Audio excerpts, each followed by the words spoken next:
Praise the Lord. First of all, Jesus showed us the valueless of these animals, these birds. They are very valueless.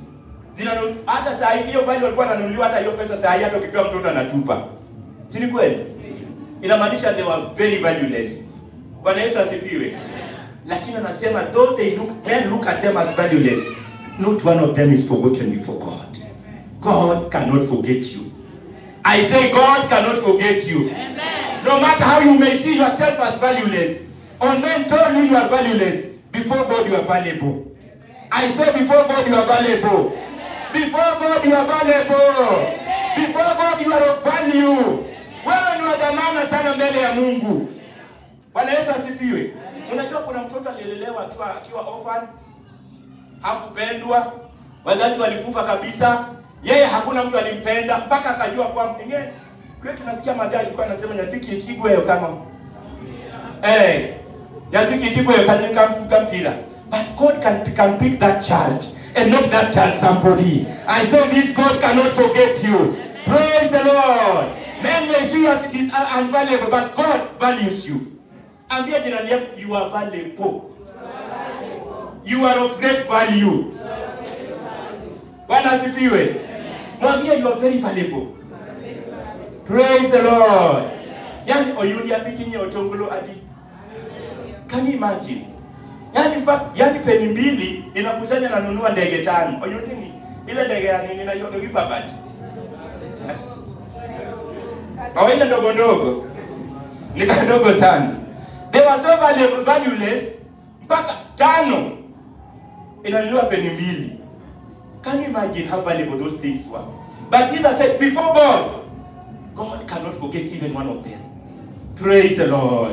Labda hata mahali unafanya kazi watu wamekudharau. Maishani watu wamekudharau. Lakini wacha nikwambie mbele ya Mungu wewe ni wa dhamana. Nasema wewe ni wa dhamana. You are valuable. You are valuable. Praise the Lord. That's why when they call you, you are ugly. Let me tell you, you are very beautiful. Bible says God, after making everything, He looked at them and said, it was very beautiful.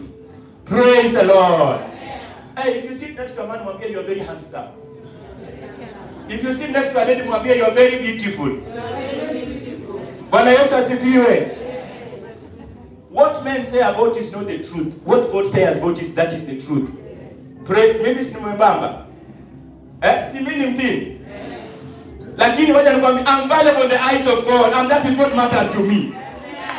Praise the Lord. Bwana Yesu asifiwe. Yesterday I was correcting another lady, akaniambia, wewe ni mwembamba. Nikamwambia mimi si mwembamba. Bwana asifiwe. Nimenona ndani. Ndani nimenona. Ndani niko na mafuta. Bwana Yesu asifiwe. Before God I am valuable. Before God you are valuable. You are of great value. Praise the Lord. Kuna watu wengine waliambiwa na mwalimu ati wewe ni bure. Mpaka waleo bado wameshika wewe ni bure. Wacha nikwambie, that teacher was a liar. Wewe sio bure, wewe ni mtu wa maana. Wewe ni mtu wa maana sana katika jina la Yesu. Bwana asifiwe. Hata wamama wengine, wazee, wanaume, don't insult your wife that she's useless. Me, I married a very useful woman. Praise the Lord. She's very useful and beautiful. Bwana asifiwe. Bwana anatusi bibi yake ati useless. Useless man. How useless? How? Na ulienda kutoa ng'ombe unasema useless. Praise the Lord. Kama ni useless, mbona ukupeleka paka kwao? Si ulipeleka ng'ombe. That means she's valuable. Bwana asifiwe. Bwana asifiwe. Mama mwingine anaitwa nani huko Tanzania akasema, wewe ni mtu wa maana katika dunia. Mimi ni mtu wa maana katika dunia. Hata yeye ni mtu wa maana. Nasema wewe ni mtu wa maana. Wewe ni wa maana. Bwana asifiwe. Na wazazi, usiwahi mwambia mtoto wako ni useless. Bwana asifiwe. My younger brother one day told my mother. Mother kamwambia, unajua mother alikasika alikuwa anasema bogni. Akamwambia mother ni bogni madumu. Kechukua vile lugha yako.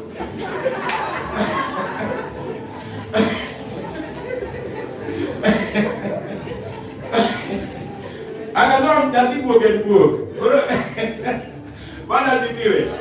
Don't ever tell your child they are useless. Those children are useful. Praise the Lord. Because once you tell them useless, Satan takes that to register to make this child useless in life. We